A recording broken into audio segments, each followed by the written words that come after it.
தர்பூஸ் ice எப்படி பண்ணலான்னு பார்க்கலாம். தர்பூஸை கட் பண்ணிவிட்டு இதில் விதையெல்லாம் எடுத்துகிட்டு பொடியாக கட் பண்ணிக்கலாம். இந்த மாதிரி பொடியாக கட் பண்ணி தர்பூஸ் கட் பண்ணியாச்சு. மிக்ஸி ஜாரில் போட்டுக்கலாம்.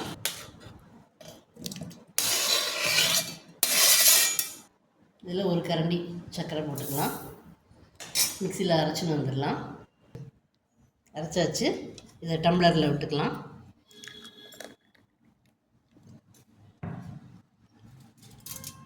இது அலுமினியம் ஃபாயிலால் மூடிடலாம். ஐஸ்கிரீம் ஸ்டிக் எடுத்து இதில் வச்சுக்கலாம். ஃப்ரீசரில் 6 மணி நேரம் இருக்கட்டும், அதுக்கப்புறம் பார்க்கலாம். ஃப்ரீசரில் வச்சு 8 மணி நேரம் ஆச்சு. இப்போ திறந்து பார்க்கலாம்.